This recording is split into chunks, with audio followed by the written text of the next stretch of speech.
यार गर यार नबाशद यार हरगज यार नीस गुल अगर खुशबू नदारद काबिले गुलजार नीस उम्मी लक़ब माह अरब मरकज ईमा उम्मी लक़ब माह अरब मरकज ईमा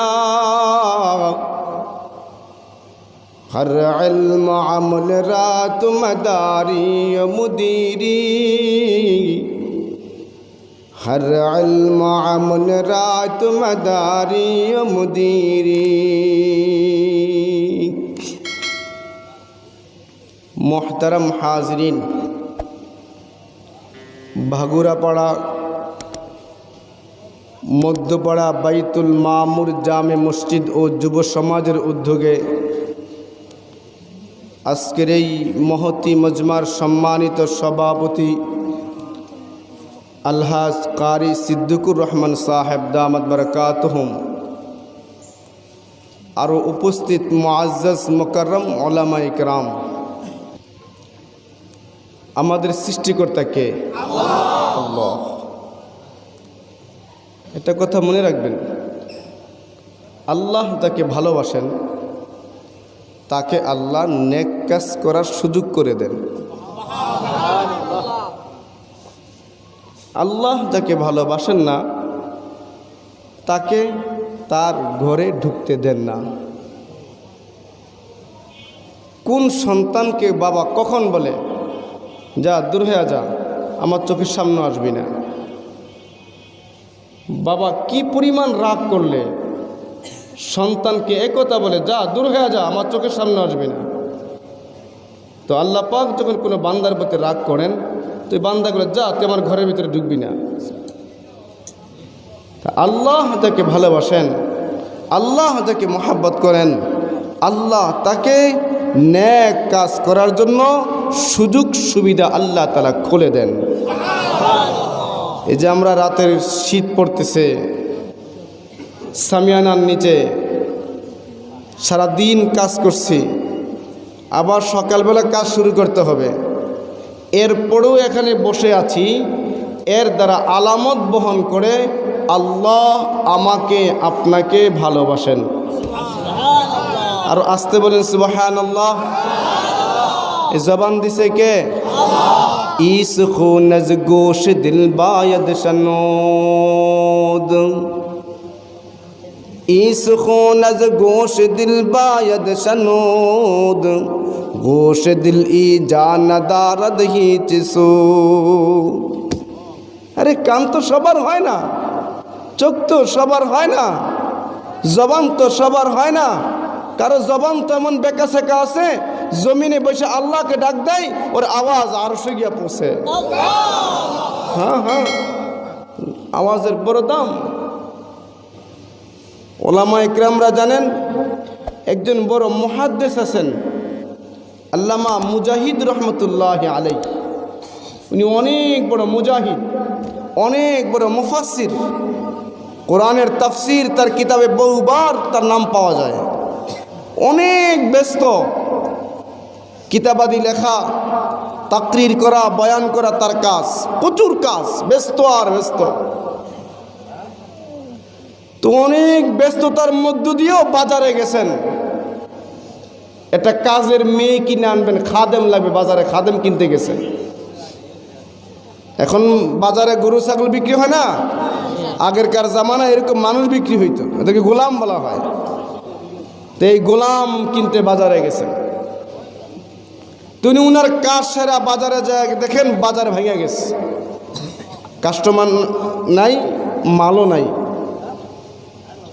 তো অনেক খোঁজাখুঁজি করে মিলাইতে পারতেছেন না, একজন পাইছেন মেয়ে, মহিলা খাদেমা, চাকরানি, ওরে পাইছে।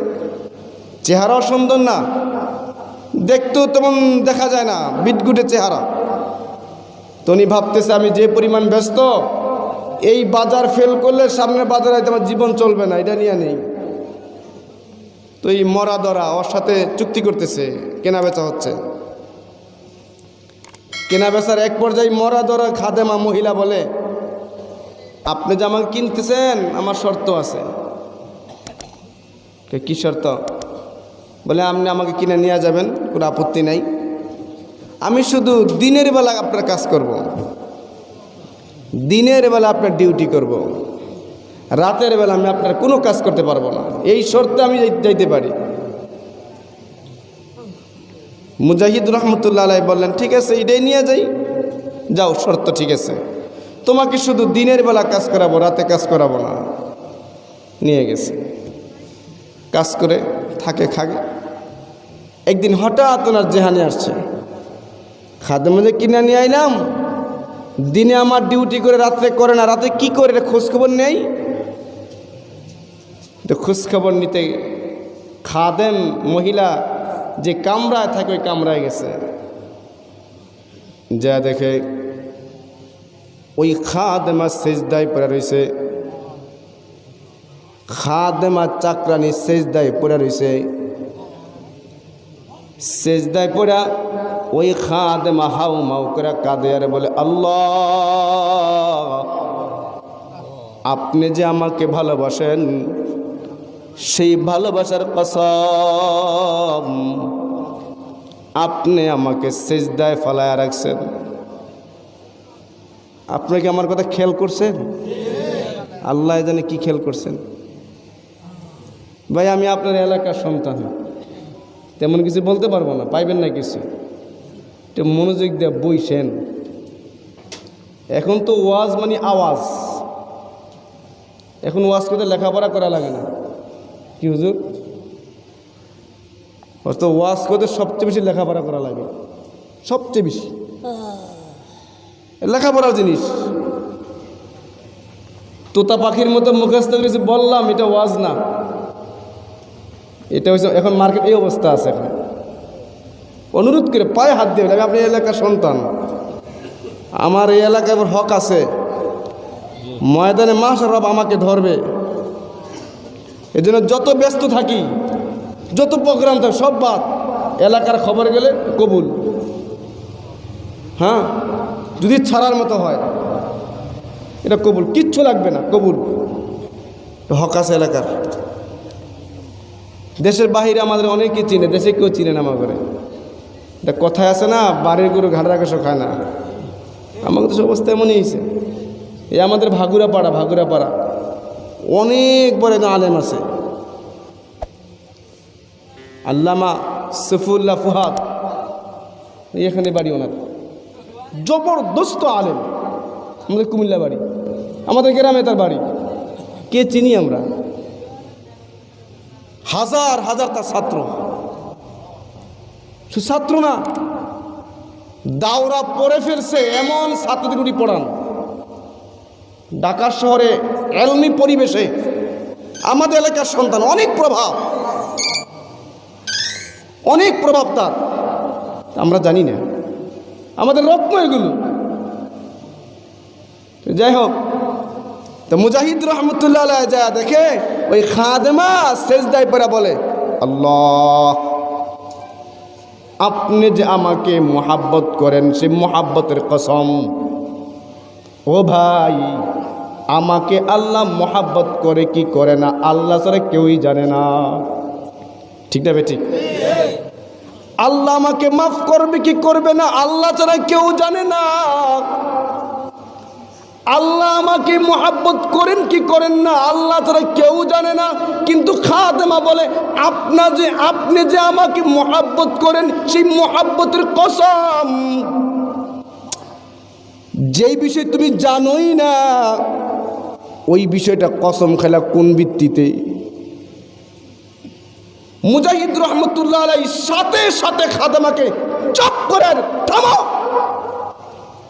দোয়া ঘুরাও, তুমি গায়েব জানো নাকি? তোমাকে মালিক মোহাব্বত করে কি করে জানো কিভাবে তুমি?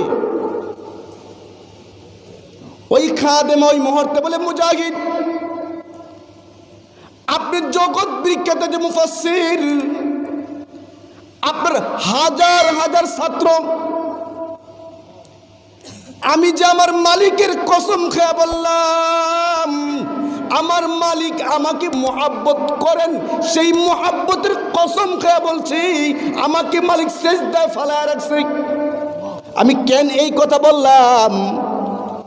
ওই খাদেমা কসমের কারণ বলতেছে যে মুজাহিদ, খেয়াল করে শোনো, আপনি আমার মালিক, কিন্তু একটু খেয়াল করে দেখেন, খাদেমা বলে আমার মতো চাকরানি, আমার মতো ঠেলাওয়ালা, আমার মতো ব্যানওয়ালা, আমার মতো রিস্কাওয়ালাকে রব্বে কারিম ফ্যান্ডেলে বসা রাখছে। কত বুদ্ধিমান করে বসা রয়েছে, বুঝেন নাই কথা? এখন ওই খাদেমা চিৎকার দিয়া বলে, মুজাহিদ, আপনার মতো মুফাসসিরকে আল্লাহ ঘুম পাড়ায় রাখছে, আর আমার মতো খাদেমাকে তার কদমে সিজদায় ফেলায় রাখছে। আউলিয়ারা কারে উকবা ইখতিয়ার, জাহেলারা কারি দুনিয়া ইখতিয়ার। যারা আল্লাহর আশিক, যারা প্রতিনিয়ত মাওলা পাকের মুহাব্বত তালাশ করেন, তারা ওই মুহাব্বতের রাস্তা কোনটা ওইটাই খুঁজতে থাকেন, ঠিক না বেটে? এটাই তাদের কাজ। তো এই জন্য শীতের মৌসুম, সামিয়ানার একবারে পাতলা, নিচু আরামের ব্যবস্থা নাই, এরপরও যে বৈশা রইলাম, আলামত আল্লাহ আমাকে আপনাকে মুহাব্বত করেন, ঠিক না বেঠি? হ্যাঁ, মুহাব্বত করেন। এই জন্য ভাইও কিছু গুরুত্বপূর্ণ কথা বলবো, যে আপনার ধৈর্য কুলাইলে বলবো, এলো পাতারে কিছু বলবো না। যদি নিতে পারেন জীবনে বড় পাথর দিবে, কাজে দিবে। আমাদের নবী পৃথিবীর না, পুরো কুল কায়নাতের সর্বশ্রেষ্ঠ নবী, ঠিক না বেঠিক? কারো কোনো সন্দেহ আছে? পুরো কুল কায়নাতের নবী, সাইয়্যিদুল খাতমুল মুরসালিন যাকে বলা হয়, যিনি সমস্ত নবীদের সাইয়্যিদ, সমস্ত নবীদের আসার রাস্তা যার দ্বারা বন্ধ করা হয়েছে, খাতামুন নবিয়্যিন যাকে বলা হয়েছে, আমার আপনার নবী, যার কারণে রব্বে কারীম এই কুল কায়নাতকে সুন্দর করে আল্লাহ সাজাইছেন। এটা আমার আপনার নবীর জন্য। আমার আপনার নবীর আগমন, এটাই রব্বে কারীমের প্রেম ভালোবাসার বহির্প্রকাশ। বড় মুহাব্বত করে বানাইছে আমার আপনার নবীকে। তো এই নবী দুনিয়াতে আসার মাকসাদ কি ছিল, উদ্দেশ্যটা কি ছিল? রসুল দুনিয়াতে আসার একটাই মাকসাদ, আল্লাহ বুলা বান্দাগুলোকে, যেই মানুষের দিলগুলো কুফর, শিরিক আর নাস্তিক মুরতাদবাদের যেই অন্ধকারে নিমজ্জিত, ওই অন্ধকারে নিমজ্জিত দিলগুলোর ভিতরে আল্লাহর ওয়াহদানিয়াতের আলোকে পৌঁছায় দেওয়ার জন্য আল্লাহ তাআলা বিশেষ করে আমার আপনার নবীকে দুনিয়াতে পাঠাইছেন। অন্ধকার দূর করে দাও, এটাই মাকসাদ। নবী আলাইহিস সালাতু ওয়াস সালাম আয়েশা অর্থ সম্পদের বয়ান করেন নাই, একটাই মেহনত, লা ইলাহা ইল্লাল্লাহ পড়ো, জান্নাতে ঢুকে যাইবা। আজীব নিয়ামত। রাসূল দাওয়াতের কাজ প্রচার শুরু করে দিলেন, 24 ঘন্টা দাওয়াত দেন।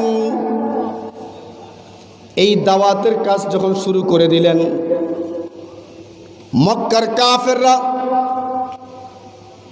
নিজের দুস্থ আহবাব যারা ছিলেন, তারা নবীর বিরুদ্ধে চলে গেল, মুহাম্মাদের বিরুদ্ধে চলে গেল। মুহাম্মাদের বিরুদ্ধে চলে গিয়ে রসুলের দাদা আবু তালেব বা আব্দুল মুত্তালেব, দাদা আর দাদা তো আগে চলে গেছে, আবু তালেব রসুলের চাচা জানে গেছে, প্রস্তাব দিল, আপনি মক্কার লিডার, আপনার বাতিজাকে থামান, না হয় আমাদের হাতে ন্যস্ত করে দেন, আপনি পারলে থামান। কথাগুলো খেয়াল করে, আমি গুরুত্বপূর্ণ কথা বোঝাবাদের ভূমিকা টানতেছি, খুব খেয়াল করবেন। এই প্রস্তাব দেওয়ার সাথে সাথে রসুলের চাচা আল্লাহর নবীর সামনে গিয়ে বলে, মুহাম্মদ তুমি এই কাজটা বন্ধ করে দাও। এলাকার লোক তোমাকে মারতে চায়, আমার কেউ তোমাকে মারে না, তুমি এই কাজটা বন্ধ করে দাও, দাওয়াতের কাজ বন্ধ করে দাও। মক্কার কাফেররা, আপনার একটু জানলে বলেন দেখি, তৎকালীন জামানায় মক্কার কাফেররা কার ইবাদত করত? কার? ভয় পাচ্ছেন নাকি আপনারা? কার ইবাদত করত? মূর্তির ইবাদত করত, মূর্তির পূজা করত। আল্লাহ রসুলের ব্যাপারে তার প্রস্তাব দিল, মুহাম্মদকে বাধা দাও, মূর্তির বিরুদ্ধে কথা না বলে। তো রসুলের চাচা রসুলকে বলে, মুহাম্মদ এই মেহনতটা বন্ধ করে দেওয়া যায় না? এই কথাটা বলতে দেরি আল্লাহ রসুলের চোখ মুবারক দিয়ে টপ টপ করে পানি পড়তে শুরু করে দিল। আল্লাহর নবীর চোখের পানি দেখে চাচার দিলটা গলা গেছে, চাচার দিল গলা গেছে। চাচা ওই মুহূর্তে বলে, মুহাম্মদ কথা দিলাম, আমি তোমার চাচা যতদিন দুনিয়ায় বেঁচে থাকবো আমার গায়ে এক ফোঁটা রক্ত থাকবে। বাতিজা কথা দিলাম, তোমার গায়ে একটা ফুলের টাচ বেঈমানরা মারতে পারবে না, কেউ মারতে পারবে, যাও কথা দিলাম। চাচা বেঈমান, ঈমান আনে না এই চাচাটা।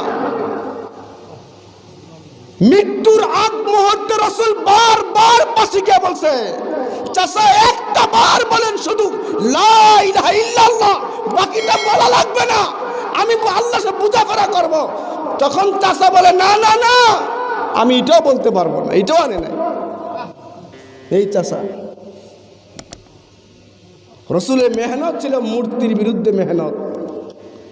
আমি আপনাদের শোনাবো এই পৃথিবীতে সর্বপ্রথম মূর্তি পূজা কেমনে শুরু হয়। খুব গুরুত্বপূর্ণ বিষয়, বুঝবেন। আমি কারো বিরুদ্ধে বলবো না, কথাই বুঝবেন কি বুঝাতে চাচ্ছি আমি, আগে বুঝেন কথাগুলো। আজ এই জাতির বড় সমস্যা, ওলামায়ে কিরামের কথা বুঝতে চায় না তারা, এটাই বড় সমস্যা। বুঝো আমাদের কথাগুলো। এই দেশের স্বাধীন স্থপতি শেখ মুজিবুর রহমানের ভাস্কর্য হবে, আমাদের আপত্তি নাই, কিন্তু শুনে রাখো, জিয়াউর রহমানের ভাস্কর্য বরদাস্ত আমরা করবো না। আমাদের কোন আল্লাহওয়ালা বুজুর্গের মূর্তি বানাও, ওইটা তো বরদাস্ত করবো না। আমার বাবার মূর্তি বানাও, ওইটা আমি বরদাস্ত করবো, ঠিক না বেটে? এটা আমাদের মেহনত। মূল কথা হলো, আসল উদ্দেশ্যটা কি শোনেন আপনারা। কেন আমরা কথা বলতেছি, এই কারণটা জনগণ বুঝে না, এই জন্য উল্টাপাল্টা মন্তব্য করে বসে। এই পৃথিবীতে মূর্তি পূজা ছিল না, শুধু কি তাই, আল্লাহর সাথে শরীক করা এই গুনাহ ছিল না, শরীক বুঝতো না ওরা। আদম পয়গম্বরের ছেলের নাম কাবিল, ভাইকে হত্যা করেছে, জানেন না আপনারা? এই কাবিল ভাইকে হত্যা করছে, কবিরা গুনাহ হয়েছে। এই কাবিলও পর্যন্ত শিরক করতো না, ও শিরিক করতো না, শিরিক গুনাহ পৃথিবী ছিলই না। আল্লাহর সাথে কাউকে মিলাবে এই বুঝবুদ্ধি দুনিয়ার কারোই ছিল না, সব এক আল্লাহকে মানত। একজন পয়গম্বর পরম্পরায় আসলো, ইদ্রিস আলাইহিস সালাতু ওয়াস সালাম। খেয়াল করবেন কথা, ইদ্রিস পয়গম্বরের আরেক নাম উখনুখ আলাইহিস সালাতু ওয়াস সালাম। ওনাকে ইদ্রিসও বলা হয়, উখনুখ এটাও বলা হয়। ইদ্রিস, ছাত্র থাকলে আলেম থাকলে বুঝবে, ইদ্রিস এই শব্দটা দারসুন থেকে, দার্স মানে ক্লাস, যিনি পড়ান। ইদ্রিস আলাইহিস সালাতু ওয়াস সালাম, আল্লাহ ওনাকে যে ওজিফা দিছিলেন, যেই দায়িত্ব দিয়া পাঠাইছেন, ওই দায়িত্বের প্রচার প্রসার খুব বেশি করতেন। অর্থাৎ সহজ কথায় বলি, উনি বেশি ওয়াজ করতেন, আর ওয়াজ করলে তার ভক্ত হয় বেশি। কথা কেন বুঝেন নাই? যে হুজুর ওয়াজ করে বেশি, কথা সুন্দর বলতে পারে, মানুষ মনে করে এটা বড় হুজুর, সবাই তাকে ফলো করে, ঠিক না? ইদ্রিস আলাইহিস সালাতু ওয়াজ করতেন বেশি, কিতাব পড়াইতেন বেশি, ওয়াজ নসিহত বেশি করাতে তার ভক্ত বাইরা গেল। ভক্ত বাড়তে বাড়তে বাড়তে বাড়তে বিশেষ কিছু ভক্ত হইল, যে একজন ভক্তের নাম হলো ওয়াদ্দা। কি নাম? মুখে আপনাকে আসবো না এটা। একজন ভক্তের নাম ওই ইদ্রিস পয়গম্বরের ওয়াদ্দা, আরেকজন ভক্তের নাম সুআ, আরেকজন ভক্তের নাম ইয়াগুস, আরেকজন ভক্তের নাম ইয়াউক, আরেকজন পঞ্চম ভক্তের নাম নাসর।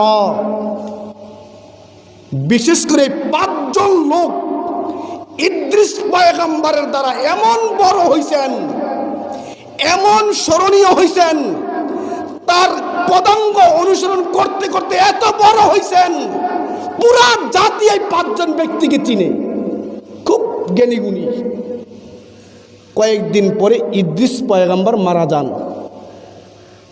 মারা যাওয়ার পরে 5 জন ব্যক্তি নবীর বিয়োগ বেদনায় একবারে বিভোর ভেঙে পড়ছেন। নবী শেষ, কিন্তু নবীর মেহনত ছাড়া যাবে না। ইদ্রিস পয়গম্বর যেমনি ওয়াজ নসিহত করতেন, ওই 5 জন শিষ্য তারাও এই মেহনত চালু করে দিলেন। তারা নবীর মেহনত ছাড়ে নাই, নবীর কাজগুলো ছাড়ে নাই, নবীর কাজগুলো চালাইতে শুরু করছেন। করতে করতে পুরা এলাকায় দেশ জুড়ে সুনাম সুখ্যাতি ছড়ায়া যায়। এক পর্যায়ে এই 5 জন বিশেষ লোক তারাও মারা যায়। কিন্তু তাদের এই সুখ্যাতি, আখলাক, চরিত্র, দিনদারি এত প্রসিদ্ধতা ছিল, পুরা এলাকায় জানতো শুনতো। কিন্তু 5 জন লোক মারা যাওয়ার পর পুরা এলাকায় পড়া যায়, আমরা এমন লোক আর পাবো না। এদেরকে কোথায় পাবো? এদের আমল বড় সুন্দর, ওদের কাজ বড় সুন্দর, কিন্তু কোথায় পাবো? কোথায় পাবো? কোথায় পাবো? এই খুঁজতে খুঁজতেই শয়তান ধোঁকা দিয়া দিল।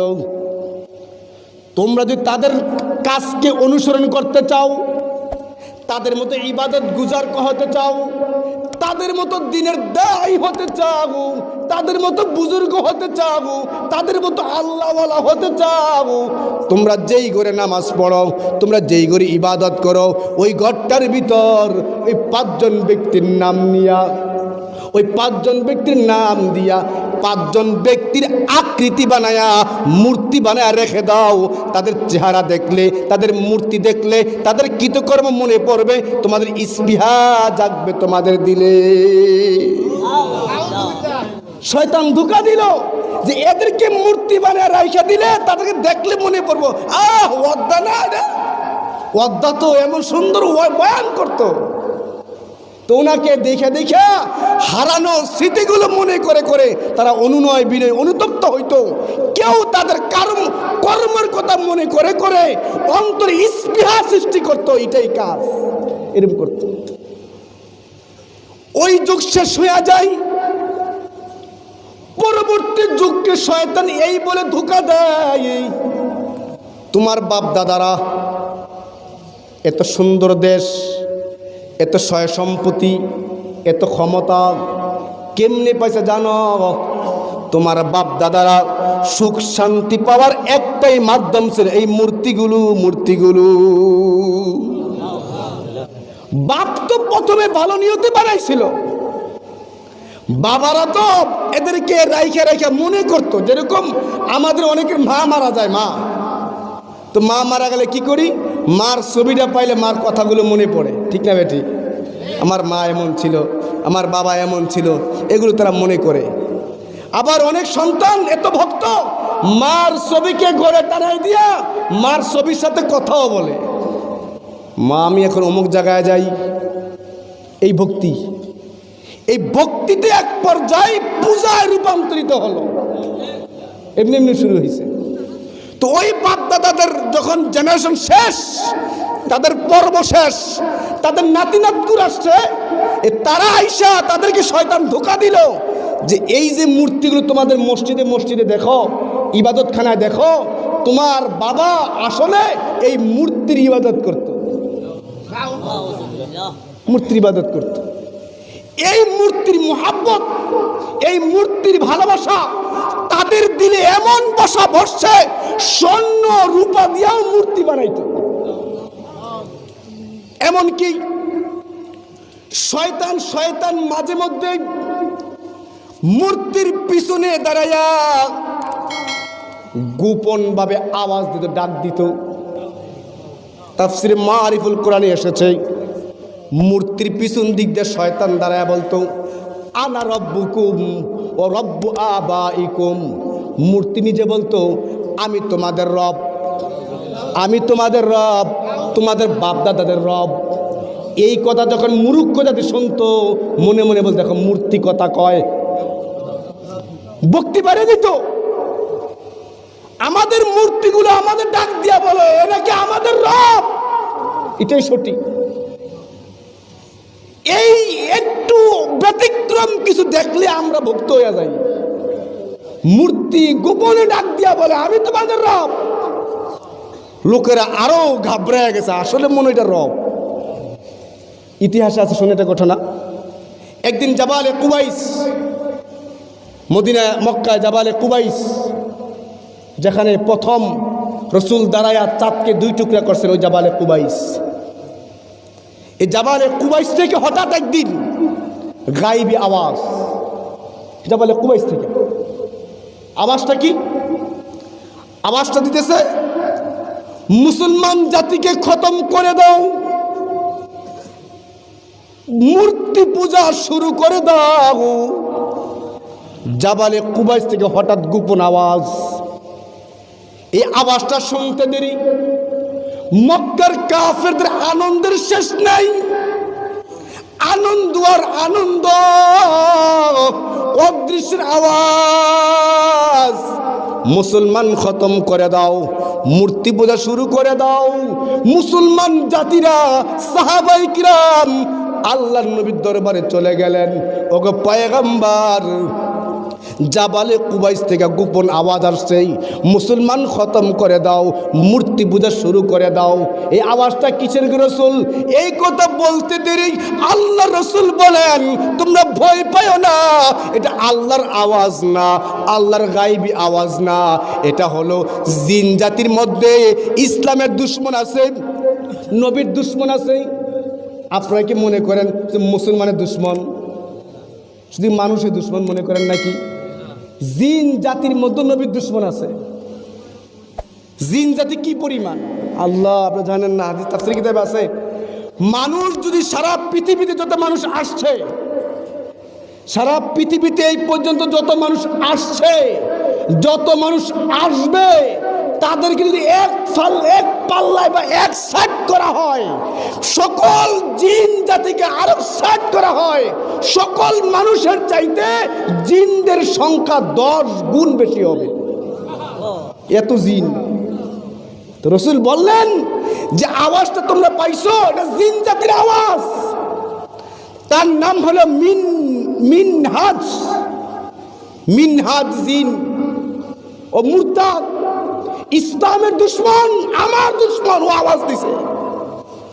রাসূল 3 দিন পরে সাহাবায়ে কেরামকে আবার ডাকছেন, ডাইকা বলেন, সাহাবীরা শুনো, ভয় পাইও না, আজকে কিছুক্ষণ হয়েছে মাত্র আমার কাছে একজন বড় জিন মুসলমান হয়েছে। আর আস্তে সুবহানাল্লাহ বলেন, একটা জিন মুসলমান হয়েছে আমার কাছে এই মাত্র। জিনটা মুসলমান হওয়ার পরে বলছে, রাসূল গো, আপনি আমাকে অনুমতি দেন, যেই জিনটা জাবালে কুবাইসে দাঁড়ায়া আপনার বিরুদ্ধে কথা বলছে, ইসলামের বিরুদ্ধে কথা বলছে, মূর্তির পক্ষে কথা বলছে, ওগো পয়গম্বর, আপনি অনুমতি দেন, ওই জিনটার কল্লা আমি কাইটা ফেলি। রাসূল বলেন, সাহাবীরা ভয় পাইও না, আজকে দেখবা ওই জিনটা হত্যা হয়ে যাবে। ঠিক দেখা গেল ওই জাবালে কুবাইস থেকে আবার আওয়াজ, মুসলমান জিনটা আওয়াজ দেয়া বলতেছে, ও মুসলমান জাতিরা, তোমাদের দুশমনকে হত্যা করে ফেলছি। আল্লাহ বলবেন না? আরো জোরে বলে আল্লাহু আকবার, আরো জোরে বলে আল্লাহু আকবার। এজন্য আমি বলতে চাই, এটা মেসেজ দিতে চাই, মূর্তির পক্ষে মানুষ তো বাদেই দিলাম, জিনরা পর্যন্ত মূর্তির পক্ষ নিয়ে কথা বলে বাঁচতে পারে নাই। কথা বুঝেন না আপনারা আমার? এটা কিন্তু শিরক। মুসলমান কখনো মূর্তির পক্ষ গ্রহণ করতে পারেই না, কখনো না। আপনি যে যাই কিছু মনে করেন না কেন, ইসলাম একথা মনে রাখেন, যারা শিক্ষিত এখানে আছেন জানবেন, আমাদের দেশে কিছু হিন্দুত্ব চক্রবাদীরা শেখ মুজিবুর রহমানকে ভায়া বানায়া হিন্দুত্ব মতবাদ কায়েম করতে চায়। খুদা কা কসম, এই জমিনে ইসলামের শিকড় অনেক গভীরে। এই দেশ থেকে মূর্তি কখনো বাস্তবায়ন হবে না, হবে না, হবে না, কখনো হবে না। এটা নবী আল্লাহ ওয়ালাদের দেশ, নবীদের নজর, নবী আলাইহিস সালাতু ওয়াস সাহাবায়ে কিরামের নজর এখানে আছে। বাংলার জমিনে 4 জন সাহাবী এসেছেন। কয়জন? 4 জন। নীলফামারী যান, এখনো 60 হিজরি সনের মসজিদ পাবেন সেখানে, সাহাবীদের পড়া পড়ছে এখানে। এই জমিন বড় দামি, এই জমিন বড় দামি জমিন। আল্লাহ রাসূল দুনিয়ায় আসছেন মূর্তি খাদাও, এই জন্য আসছেন, মিশন এটাই। রাসূল কি বলছেন? ইন্না মিন আসাদ্দিন নাসি আযাবান ইয়াউমাল কিয়ামাতিল মুসাউউরুন। আল্লাহ রাসূল বলেন, হাসরের মাঠে ওই ব্যক্তির সবচেয়ে কঠিন আযাব হবে যেই লোকটা মানুষের চিত্র অঙ্কন করে, চিত্র অঙ্কন করে। এমনকি আর রাসূল বলেন, ইন্না মিন আসহাব হাযিহি সুওয়ার ইউআযিবুনা ইয়াওমাল কিয়ামাতি ফায়ুকালু লাহুম আহয়ু মা খালাকতুম। আল্লাহ রাসূল বলেন, যেই ব্যক্তি মূর্তি বানাবে, যেই ব্যক্তি ছবি অঙ্কন করবে, আল্লাহ তাআলা কিয়ামতের দিন ওই লোকটাকে আযাব দিবেন, শাস্তি দিবেন যতক্ষণ পর্যন্ত তুমি যার মূর্তি বানাইলা, তুমি যার ছবি অঙ্কন করলা, আল্লাহ পাক বলবেন এই মূর্তিটার রূহ দাও। ফায়ুকালু লাহুম, তাদেরকে বলা হবে আহয়ু, এই মূর্তিকে জীবন দাও। জীবন দিতে পারবে না, জান্নাত পাবে না, চিরকাল জাহান্নামের আগুনে জ্বলতে হবে। এই জন্য ওলামায়ে কেরাম কেন বলতেছে, মূর্তি বানায়ও না, মসজিদ বানাও, কুতুব মিনারের মতো মজিদ মিনার বানাও। তোমার বাবার নাম দেখা দেখা নামাজ পড়বে, জিকির করবে, কোরআন তেলাওয়াত করবে, এর শান্তির আওয়াজ আর বাতাস তোমার বাবার কবরে পৌঁছা যাবে। ঠিক না বেঠিক? এই জন্য বলতে চাই, মূর্তির প্রথম উপাসনা ওই ইদ্রিস পয়গম্বর থেকে, এর পরম্পরায় আস্তে আস্তে নূহ আলাইহিস সালাতু ওয়াস সালাম আসছেন দুনিয়াতে। উনি প্রথম পৃথিবীতে এসে মূর্তির বিরুদ্ধে কথা বলেছেন, মূর্তি খাদাও। উনি যখন দাওয়াত দিতেন, উনার জাতিকে 950 বছর দাওয়াত দিতেন। উনি যখন দাওয়াত দিতেন, উনার দাওয়াত যখন কানে আওয়াজ না যায়, উম্মত কানে আঙ্গুল দিয়ে বসে রাখত, নবীর কথা শুনবে না। এমনকি নবী দাওয়াত দিতেন, চেহারা দেখবে না, কাপড় দিয়ে ওড়না দিয়ে ঢেকে ফেলত। নবীর চেহারায় বরকত থাকে, নবীর কথায় বরকত থাকে, চেহারা দেখে মুসলমান হয়ে যায় মানুষ। এই জন্য দুস্থ শুনেন, আমাদের নবী দুনিয়ায় একমাত্র আসছেন আমার আপনার হেদায়েতের জন্য, মুক্তির জন্য। আল্লাহ রসুল আমার আপনার হেদায়াত করার জন্য মার পর্যন্ত খাইছেন, রক্ত জড়াইছেন, দাহ শহীদ করছেন, এরপরও ছাড়েন নাই। রাতের বেলা দিনের বেলা 24টা ঘন্টা দাওয়াতের মেহনত নিয়ে বের হয়ে যাইতেন। বের হতে হতে এমন করছেন উম্মতকে বলেন নাই, যেই দিন রসুল মেরাজে গেছেন, মেরাজে যাওয়ার পরেই আল্লাহ তাআলা জিগান পয়গম্বর দুস্থ আপনি কে আসছেন, কি নিয়ে আসছেন? ওই মেরাজিগা রসুল বলে, আল্লাহ আমি আমার উম্মতের ব্যাপারে আপনার সাথে ফয়সালা করতে আসছি, আমার উম্মতের ফয়সালা করতে আসছি। মেরাজে গিয়েও আমার আপনার নবী আমাকে আপনাকে ভুলেন নাই। এই নবী কত সুন্দর ছিলেন, কত চমৎকার ছিলেন রসুল। রসুলের দুধমা হালিমাতুস সাদিয়া, উনি যেই দিন মদিনার মক্কার বাজারে ওনাকে কিনতে আসছিলেন, হালিমাতুস সাদিয়া নবীকে কিনতে যেই দিন বাজারে আসছিলেন, আসতে আসতে বিলম্ব হয়ে গেছিল, বাজার ভেঙে গেছে, কোনো বাচ্চা নাই। রসুলের মা রসুলকে কুলে নিয়ে বসে আছেন, একটু চিন্তা করে বসে আছেন রসুলকে নিয়ে। যে জিগায় এর নাম কি? মোহাম্মদ। বাবার নাম আব্দুল্লাহ। বাবা কই? কই মারা গেছে। বাবা যখন নাই শুনে কেউ বাচ্চা কিনতে আসে না, চলে যায়। রসুলের মা আমেনা ভাঙ্গা পড়ছেন, আজকে বাবা না থাকার কারণে আমার ছেলে দিক কেউ তাকায় না। রসুল যে ঘুমাইছেন, খেয়াল করে শোনেন, রসুল যে রসুলের মায়ের কোলে ঘুমাইছেন, পুরা বাজারের সময়টা একটা বারো চোখ খুলেন নাই, ঘুমাই রয়েছে। সব মহিলা আসে, দেখা চলে যায়, কারো দিকে রসুল তাকান না। সর্বশেষ হালিমাতুস সাদিয়া বাজারে আসছেন, আইসা দেখেন বালো বংশের কোনো বাচ্চা নাই।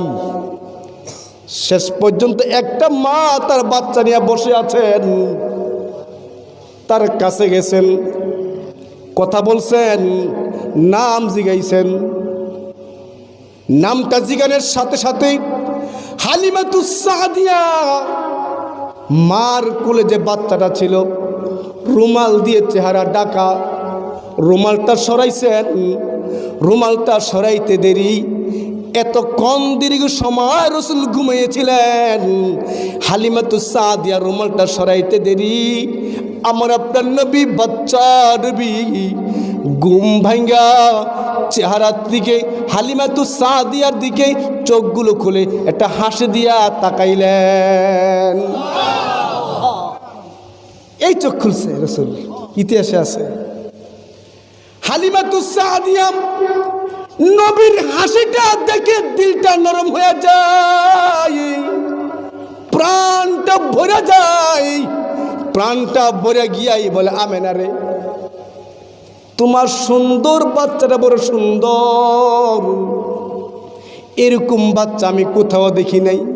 হালিমা বলে, হালিমা আমেনাকে বলে, আমেনা আমি এত সুন্দর বাচ্চা কোথাও দেখি নাই রে আমেনা, তোমার বাচ্চা বড় চমৎকার। এই কথা বলার পরে আমেনা বলে, হালিমা রে, তুমি থাকো গ্রামে, মহল্লায় তোমার বাড়ি, গ্রাম অঞ্চলে তোমার বাড়ি, আমি আমেনা আমি মক্কায় ছিলাম, আমি মদিনায় ছিলাম, আমি পুরা মক্কায় তসনস করে ঘোরাফেরা করছি রে হালিমা। আমি মদিনার এমন কোনো গলি নাই, এমন কোনো বাজার নাই, এমন কোনো ঘাট নাই, এমন কোনো জায়গা নাই আমি আমেনা যাই নাই। মদিনার ভিতরে, মক্কার ভিতরে, আমি শহরে বন্দরে, আমি আমার বাচ্চার মতো সুন্দর চেহারা কোথাও দেখি নাই। পাশে তো দাদা দাঁড়ান, দাদা পাশে তো দাদা, ওই দাদা কিন্তু পুরো আরবের রাজার মতো রাজা। আমিনার কথাও শুনছেন আর হালিমাতুস সাদিয়ার কথাও শুনছেন। দাদা ওই মুহূর্তে ডাক দেয়া বলে, হালিমা, তুমি একটা গ্রামের মহিলা, তুমি গ্রামের কয়টা গ্রাম তুমি ঘুরছো? ওরে আমিনা, তুমি মক্কার মদিনা সফর করছো, আমি রাসূলের দাদা, আমি নেতৃত্ব হওয়ার কারণে মক্কা শহর সফর করেছি, মদিনা শহর সফর করেছি, শাম, সিরিয়া, আমি মিশর সব দেশ সফর করেছি। আমি মক্কা না মদিনা না দুনিয়ার বহু দেশ সফর করছি। কোনো দেশে আমি আমার নাতি মুহাম্মদের মতো সুন্দর চেহারা আমিও দেখি না। কিতাব বলা লেখেন, ওই জায়গায় জিব্রাইল থাকলে কি বলতেন? ওই জায়গায় জিব্রাইল থাকলে কি বলতেন? কিতাব বলা লেখেন, ওই জায়গায় জিব্রাইল থাকলে একথা বলতেন, ও হালিমা তুমি কি গ্রামের কথা বলো, ও আমেনা তুমি কি মক্কার মদিনার কথা বলো, ও রসুলের দাদা তুমি কি শহরের কথা বলো। আমি জিব্রাইল বলি শোনাও, আমি জিব্রাইল বলি শোনাও, আমি জিব্রাইল 1 সেকেন্ডের ভিতরে পুরা দুনিয়া সফর করতে পারি, পুরা কুলকায়না সফর করতে পারি। আমি পুরা কুলকায়নার ভিতরে জমিনও নাই আসমানও নাই, আল্লাহর এই নবীর দোস্তের মতো মুহাম্মদের মতো আমার আল্লাহ এমন সুন্দর মানুষই বানায় নাই, বানায় নাই। এত চমৎকার আমার আপনার নবী। এজন্য আমাদের নবীর সাথে আল্লাহ কি বলেন? ওয়াদ-দুহা ওয়াল-লাইলি ইযা সাজা মা ওয়াদ্দাআকা রাব্বুকা ওয়া মা ক্বালা ওয়ালাল আখিরাতু খায়রুল লাকা মিনাল উলা ওয়ালা সাওফা ইউতিকা রাব্বুকা ফাতারদা।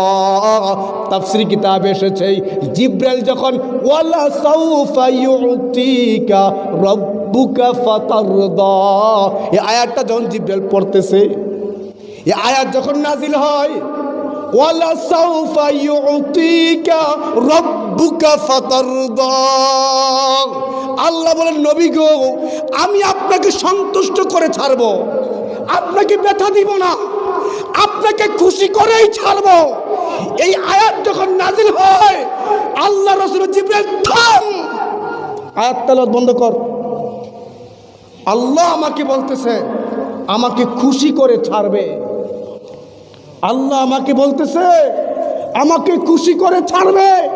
জিবরাইল শোন, তোর তেলাওয়াত বন্ধ কর, আমি খুশি হব না যতক্ষণ পর্যন্ত আমার একটা উম্মত জাহান্নাম থেকে মুক্তি দিয়া জান্নাতে না দিবে, আমি খুশি হব না, খুশি হব না।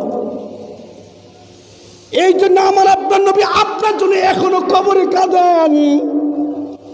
সেই নবীর উম্মত হইয়া মূর্তির পক্ষে কথা কেমনে বলি? আমার আলোচনা করে খেয়াল করবেন, যেই রসুল যেই দিন কবর থেকে উঠবেন, যেদিন কবর থেকে প্রথম উঠবেন, জিব্রাইল যখন তার পাখাগুলো দিয়ে কবরের রসুলের কবরে গিয়ে থাবা মারবেন, থাবাটা মারতে দেরি রসুল তার কবর থেকে দাঁড়াবেন যে কাঁদতে কাঁদতে দাঁড়াবেন, রসুল কাঁদতে কাঁদতে দাঁড়াবেন, দাঁড়ায় বলবেন জিব্রাইল আমার উম্মতগুলো কোথায়? ফাতেমার কথা বলবেন না, হাসান হুসেনের কথা বলবেন না, কারো কথা বলবেন না, ওই দিন আমার আপনার কথাগুলো বলবেন।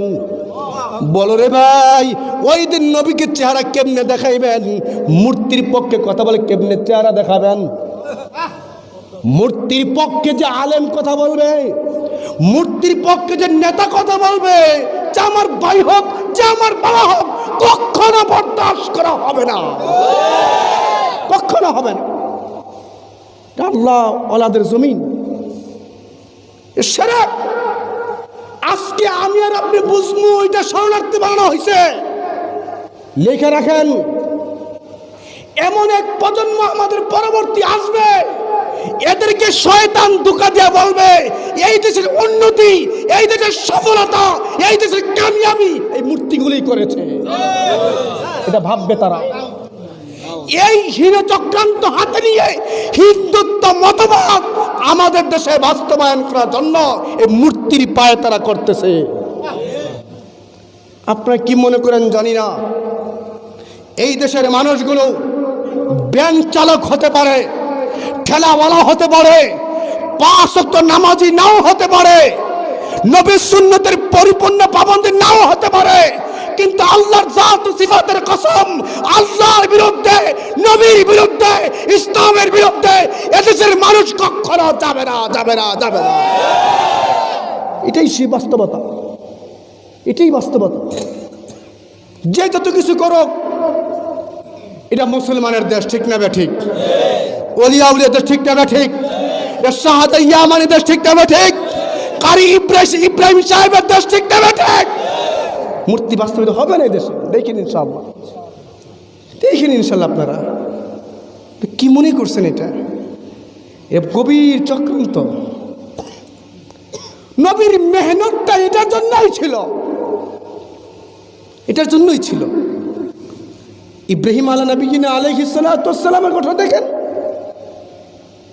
ওনার বাপ মা, ওনার ভাইয়েরা জিগায়, আত্মীয়রা, চলো আমাকে মেলায় চলো, বলে আনা সাকিম, আমি যেতে পারবো না।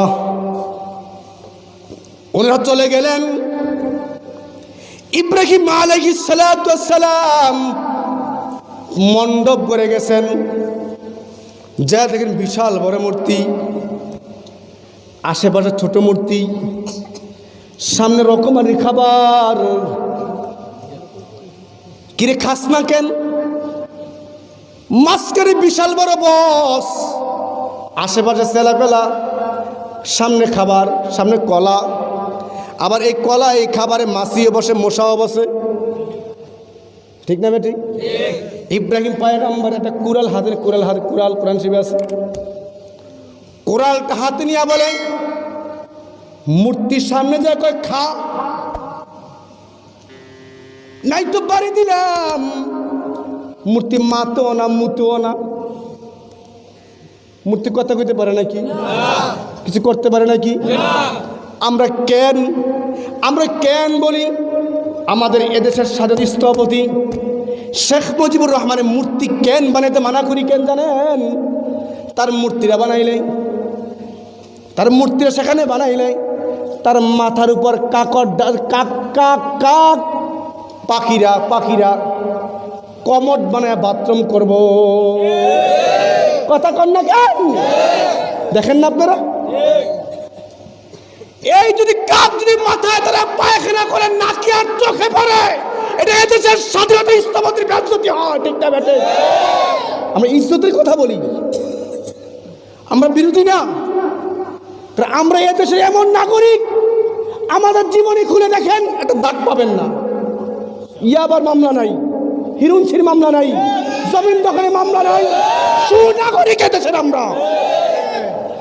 এদেশের সুখ্যাতি কারা বাড়ায়? ওলামায়ে কেরামরা। এখানে জনসভা করেন, 4, 5, 10 গাড়ি পুলিশদের নিয়ন্ত্রণ করতে পারবেন না। ছোট্ট একটা আলেমকে বসায় দেন, পুরা লক্ষ লক্ষ জনতার মাহফিলকে কন্ট্রোল করতে পারে। সুনাগরিক দেশে আপনি হিতাকাঙ্ক্ষী, আমরা বুঝি উল্টাটা। ইদানিং কিছু মৌলবীরা কিন্তু বলতেছে মূর্তি আর ভাস্কর্য এক না। এই মিয়া, মূর্তি আর ভাস্কর্য এক না কেমন জানেন? লাউ আর কদু এক না। কি লাউ আর কদু যেমন এক না, এ কথা যেমন বোকামি, ঠিক মূর্তি আর ভাস্কর্য একটা, এ কথা বাস্তবায়ন বোকামি, ঠিক না ঠিক? পাগলামি করো না। আমাকে তথ্যমন্ত্রী কি বলে জানেন? আমাকে তথ্যমন্ত্রী বলে, যারা মৌলবীরা মূর্তির বিরুদ্ধে কথা বলে ওনার ভাস্কর্যই বুঝে না। আমি তাকে বলতে চাই, বেটা, এই সিনার ভিতরে 6666 আয়াত ঢুকানো আছে। এই বিশ্বাস করেন, ফখর না, এই সিনার ভিতরে লক্ষ লক্ষ হাদিস ঢুকানো, লক্ষ লক্ষ মাসালা ঢুকানো। তোমার এই এবিসিডি আমরা বুঝি না। না পাগলামি হয়েছে তোমার কাছে? বিশ্বাস করেন, যারা স্কুলে পড়েন বা পড়ান, আমাদের বাংলাদেশের অর্থায়নে বাংলাদেশ একাডেমি ব্যবহারিক অভিধান, বাংলা অভিধান, সে অভিধান খুলে দেখেন, ভাস্কর্য মূর্তি ব্যাখ্যা এক। এটা এদেশের সরকার তার টাকা দিয়ে ছাপায়। মিয়া, এত কিছু বুঝি না। না পাগলামি পাইছে আমাদেরকে। জিজ্ঞাসা করেন ওলামা ইকরামকে। আমাদের গ্রামার, আরবি গ্রামার আছে, আরবি গ্রামারে এত কঠিন কঠিন মাসআলা আছে, এগুলো আমরা মাথায় ঢুকাইতে পারি, আর তার মূর্তি আর ভাস্কর্যের পার্থক্য বুঝাইতে পারবো না। কারে কি বুঝাও তোমরা আমাকে? সব সব কথা, সব সব কথা মুসলমান মূর্তির পক্ষ নিবে না, নিবে না, নিবে না। শিরক, স্পষ্ট শিরক এটা। যদি পাশের কষ্ট যেতে হয়, প্রাণ দিতে হয়, তারপর আল্লাহর বিরুদ্ধে কখনো অবস্থান করব না। যাবো সেখানে আমরা, যাবো সেখানে আমরা আল্লাহর পক্ষে, নবীর পক্ষে, কোরআনের পক্ষে কথা বলেই যাবই, যাবই, যাবই। আপনি কি বলেন আপনারা? অজপাড়া গ্রাম আমাদের, কথাগুলো বোঝার চেষ্টা করেন। এটা ইমানি দায়িত্ব আমাদের, ইমানি দায়িত্ব আমাদের।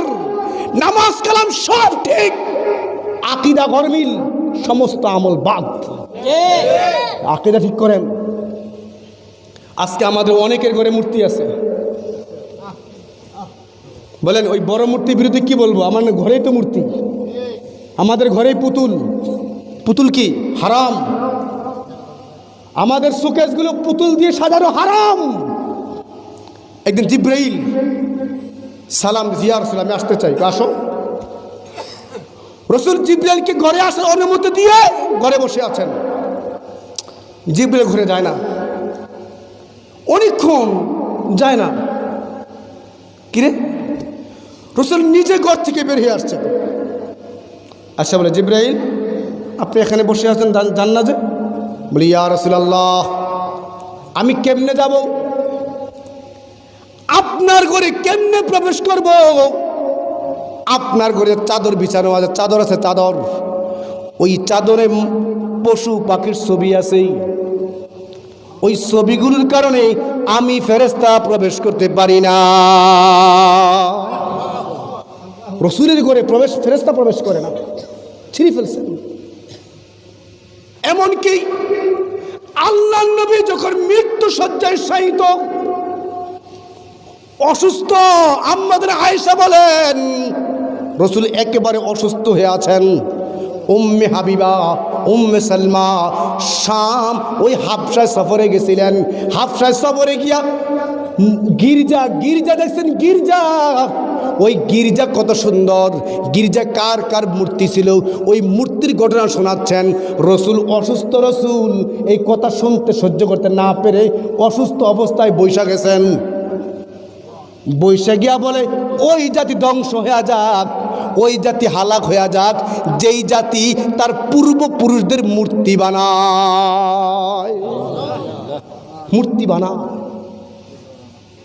সবচেয়ে বড় কথা হলো এই দেশ কিন্তু কেমনি বলি ভয় লাগে, সব কথা সব হজম করতে পারে না।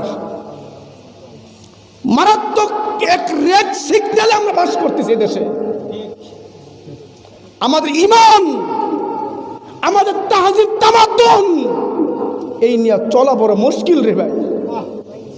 আল্লাহ রাসূল মৃত্যু সময় যখন প্রাণ বের হচ্ছে, জিব্রাইল পাশে আসছে, আসসালামু আলাইকুম। আজরাইল চলে আসছে, রাসূলকে নিয়ে যাবে এখন আল্লাহর দরবারে। আল্লাহ রাসূল বলেন জিব্রাইলকে ডাকো। জিব্রাইল আসছে, বলে জিব্রাইল আমাকে আজরাইল নিতে আসছে, আমি চলে যাব, কিন্তু শোনো আমি চলে গেলে আমার এই উম্মতের অবস্থা হবে কি? আমার উম্মতকে কে দেখবে? দেখেন, মৃত্যুর সময় বাবা বিয়ের কথা বলে, মৃত্যুর সময় ছেলের কথা বলে, মৃত্যুর সময় সম্পদের কথা বলে, মৃত্যুর সময় আপনজনের কথা বলে। আবার তোমার নবী মৃত্যুর সময় আমার আপনার কথা বলতেছে। दिन की सूरज डूब रही है हम लोगों को सामने, दिन की सूरज डूब रही है हम लोगों को सामने, रोज महशर क्या जवाब है मुस्तफा की सामने, रोज महशर क्या जवाब है मुस्तफा की सामने। এই জন্য ভাইও আজকে আমাদের সামনে রবির রক্ত মাখা দিন, বিলীন হয়ে যাইতেছে বাইরে। মুসলমানে করে নামাজ নাই, মুসলমানে করে কালিমা নাই, মুসলমানে করে পর্দা নাই, মুসলমানে করে নামাজের ভালাই নাই, পর্দার ভালাই নাই। আজকে আমাদের জুমার মসজিদগুলো শুক্রবারে মুসল্লি ভরপুর, ফজরে জামাতে কিন্তু মুসল্লি নাই, ঠিক না ঠিক? আসরে মুসল্লি নাই, মাগরিবে মুসল্লি নাই, নামাজগুলো কে পড়বে? আমাদের নামাজের হালাত এমন। আমাদের ব্যবসা বাণিজ্যের খবর কি? আমাদের লেনদেনের খবর কি? নবীর বড় মুহাব্বত আমরা করি, নবীর আদর্শ আমরা মানতে চাই না, ঠিক না ঠিক? ব্যবসা নবীর আদর্শ আছে, লেনদেনের আদর্শ আছে, ব্যবসা বাণিজ্যের আদর্শ আছে। কই আমার আদর্শ? আজকে এমন করে ঘর পাওয়া যাবে না যেই ঘরে শুধু ব্যবসা নাই। এখন তো রাগ করবেন আপনারা, এখন তো রাগ করে ফেলবেন আপনারা। এমন করে ঘর নাই, এমন করে পাড়া নাই যেখানে মুসলমান সুদি কারবারে সংযুক্ত নাই। অথচ আল্লাহ কি বলেন?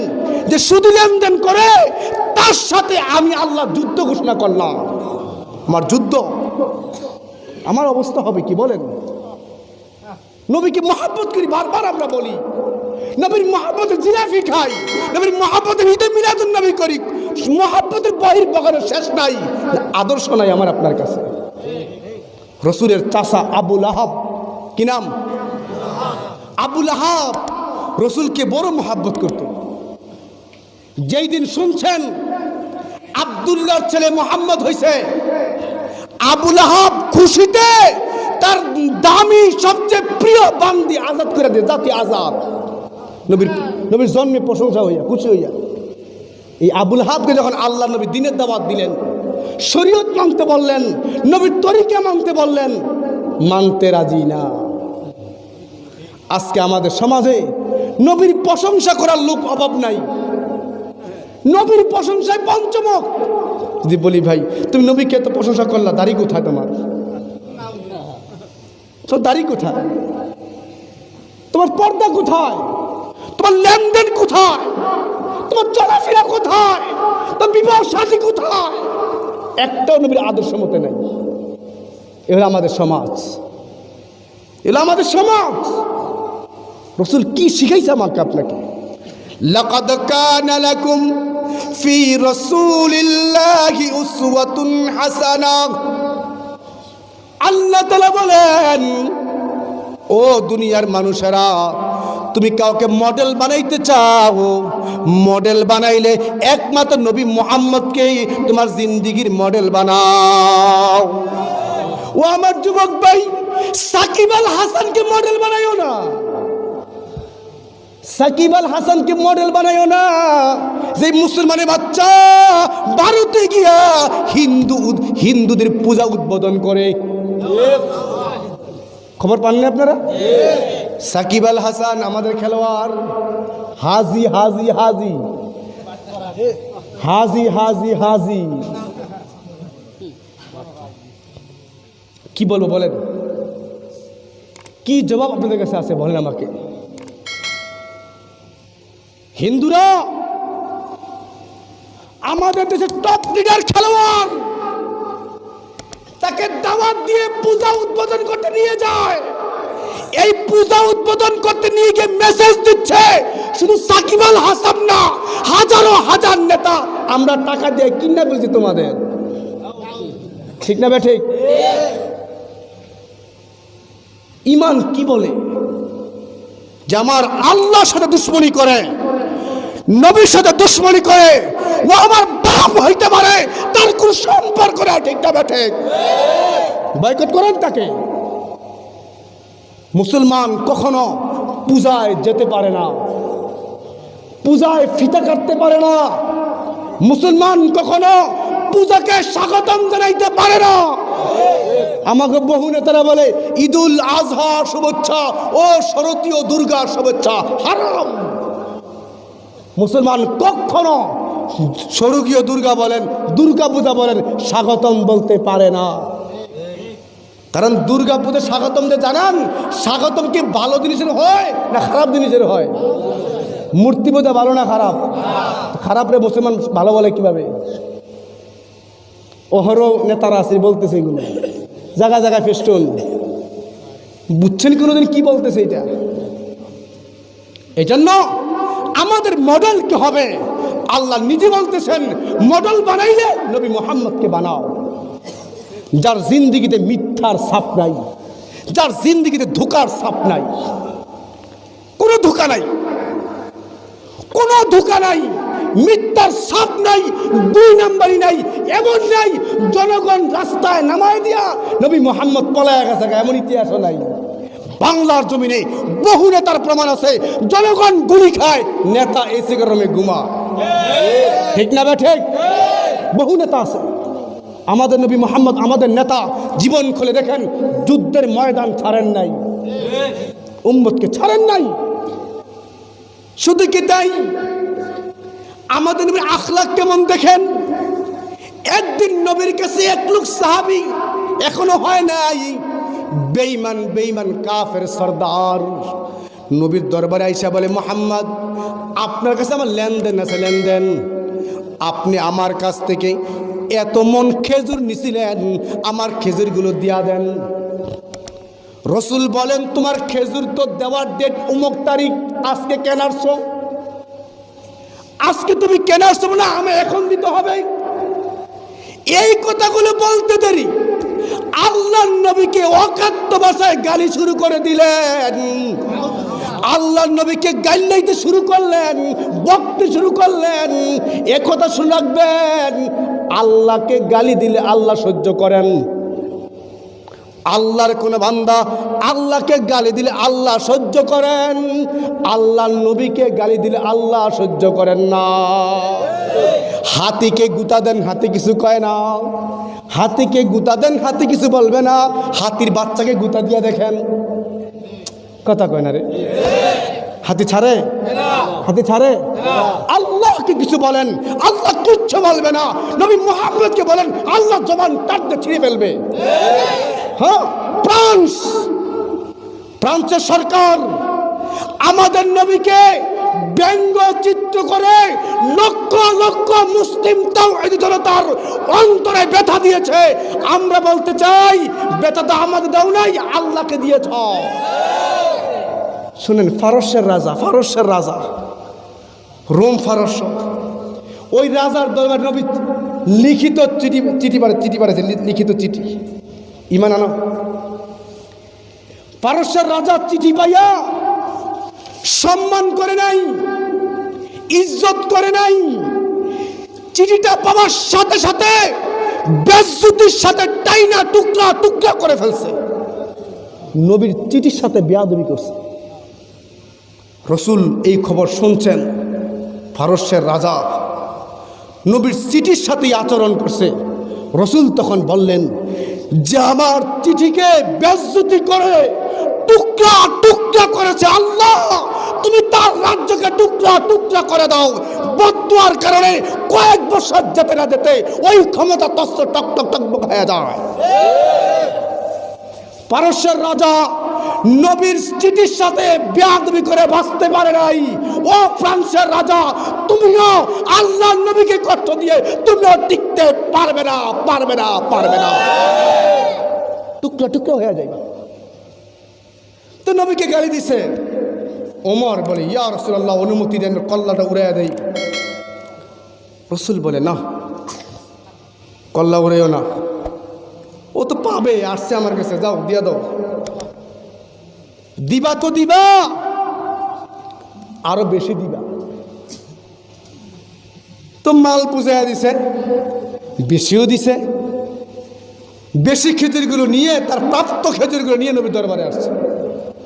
আচ্ছা বলে, ইয়া রাসূলুল্লাহ, আপনি জানেন আমি ইহুদি আলেম? বলে, হ্যাঁ। বলে, ইয়া রাসূলুল্লাহ, আজকে দীর্ঘদিন যাবত তাওরাত পড়া পড়া আপনার গুণগান, আপনার সিফাত, আপনার আলামতগুলো পড়তেছিলাম। এমন কোন আলামত কিতাবে যেগুলো পাইছি সবগুলো আপনার ভিতরে এক এক করে ফিট পাইছি। একটা আলামত বাকি আছে, নবী মুহাম্মদ ধৈর্যশীল, সবর কন্যাওয়ালা হবে, সহজে গরম হবে না, সহজে গরম হবে না। আমার এই পরীক্ষাটা বাকি ছিল। আমি জানি আপনার আমাকে খেজুরটুকুলো দেওয়ার ডেট অমুক তারিখে, আমি ইচ্ছা করে এসে আপনাকে খেপাইছি। তো দেখলাম আপনি খেপেন নাই। না খেপা, সবর করা, এটাই হক নবীর আলামত আমার কিতাবে পাইছি। আপনি হক, আমাকে কালিমা পড়ে মুসলমান বানায়া দেন। আমাদের মাযহাবের ইমাম আবু হানিফা রহমতুল্লাহ আলাইহি, হানাফি মাযহাবের ইমাম, বড় ইমাম, উনি পুরো 24 ঘন্টায় 1 ঘন্টা ঘুমাইতেন। বলে সুবহানাল্লাহ। 1 ঘন্টা ঘুমাইতেন প্রত্যেক দিন জোহরের পরে। এক লোক, উনি যে বাড়ি থাকতেন, বাড়ি দোতলা, নিচতলা দোতলায় ঘুমাইতেন জোহরের পরে 1 ঘন্টা। চিন্তা করেন, যে লোকটা 24টা ঘন্টায় 1 ঘন্টা ঘুমায়, ওই ঘুমটা কত গুরুত্বপূর্ণ।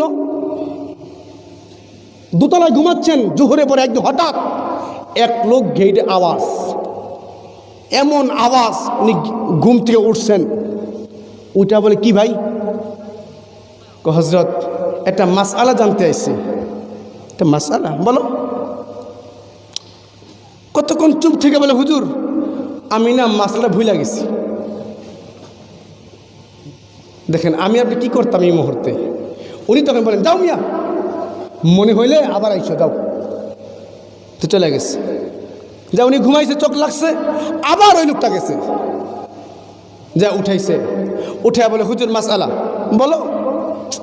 হুজুর যেখানে ছিল এই মাত্র ভুলে গেছে। ওর কিচ্ছু বলেন, যাও আবার মনে করে এসো। তৃতীয়বার আবার যে ডাকে উঠাইছে। উঠে, হুজুর মাসআলা বলো। তো হুজুর মাসআলা হলো পায়খানা টক না মিষ্টি? মাসআলা এত গুরুত্বপূর্ণ সময়ে কি মাসআলা দিয়ে দেখেন। এই কথা বলতে দেরি ইমামে আজম আবু হানিফা রাহমাতুল্লাহ বললেন, যদি পায়খানা ভিজা হয় এটা মিষ্টি, আর যদি শুকনা হয় এটা টক। এই কথা বলতে দেরি ওই লোক গরম হয়ে গেছে। হ্যাঁ, আপনি টক মিষ্টি পাক করে লাইলেন, আপনি খাইছেন কোনো দিন? কে গরম হওয়ার কথা, কে গরম হয়? ইমামে আজম আবু হানিফা বলেন, মিয়া সব কিছু খায়া দেখতে হয় না, অভিজ্ঞতায় বোঝা যায়। কারণ ভিজা পায়খানায় মশা মাছি বসে, মশা মাছি মিষ্টিতে বসে, তিতায় বসে না, টকে বসে না। এই কথা বলতে দেরি ওই এলাকার লোকটা পায়ে পড়ে গেছে। পায়ে পড়ে গিয়ে বলে, হুজুর আমি এই পুরা কুফা এলাকায়, কুফা নগরীতে যুবকদের সাথে পাল্লা ধরছি, পাল্লা। এই কুফা নগরীতে সবচেয়ে ধৈর্যশীল লোকটা কে? অনেকে নাম বলছে, আমি আপনার নাম বলছিলাম। আপনি আসলে ধৈর্যশীল কিনা এটা পরীক্ষা করার জন্য আমি এই বাহানা বানাইলাম। এত ধৈর্যশীল ছিল আমাদের নবীও। এই নবী আঘাত খাচ্ছেন, ওই মুহূর্তে উম্মতকে ভুলে না, উম্মতকে বাঁচাও, উম্মতকে বাঁচাও। তায়েফের ময়দানে, কথা শেষ, তায়েফের ময়দানে আঘাত করতে করতে রক্ত রঞ্জিত করে ফেলছে। যায়েদ বিন হারেসা রাসূল বলেন, যায়েদ রুমালটা দে আমার। গা মুবারকে রক্ত পড়তেছে। রাসূল বলেন, যায়েদ আমার শরীর মুবারকের রক্তগুলো থামাও, রক্ত তায়েফের মাটিতে পড়তে দিও না। যদি আমি নবীর রক্ত তায়েফের মাটিতে পড়ে, এই তায়েফে ফসল হবে না, খাদ্য হবে না, আমার উম্মত খাইতে পারবে না। আমার রক্ত থামাও। রক্তগুলো মুছতেছে রাসূল, উম্মতের ব্যথায়। সে উম্মত কি দিচ্ছি বলেন আপনারা? এই মাহফিল কি এসএমএস দেয় আমাদেরকে? কেন আসছি এখানে? নবী সুন্নতের পাবন্দি করেন, নবী সুন্নত শিখেন। নামাজের সুন্নত আছে, খাবারের সুন্নত আছে, চলার সুন্নত আছে, পোশাকের সুন্নত আছে। সুন্নতগুলো জিন্দা করেন। আজকে আমাদের মুসলমান যুবকরা হিন্দুদের পূজায় যায়, হিন্দুদের মূর্তির ছবি লাগায়, হিন্দুর পূজার ছবি লাগায়। ওরে মুসলমান, তোমার ছবি তো হিন্দুর গায়ে উঠাইতে পারো নাই, কেমনে হবে আমাদের অবস্থা বলে?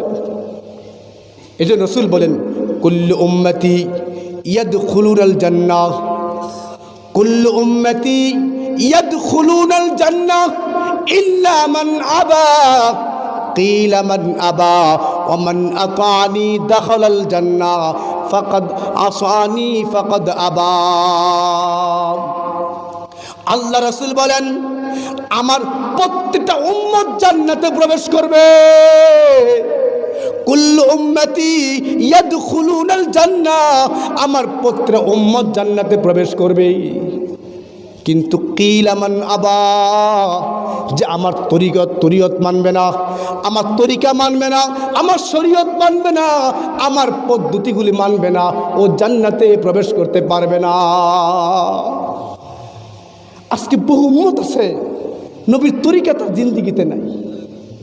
সন্তান বিয়ে করাবে, নিজে বিয়ে করবে, ব্যবসা বাণিজ্য করবে, তরিকার ভালাই নাই। রাসূল বলেন, ওই উম্মত জান্নাতে যাবে না যে আমার তরিকাকে গ্রহণ করবে না। অথচ সাহাবায়ে কেরাম দেখেন, নবীর তরিকাকে পাবন্দি দিতেন।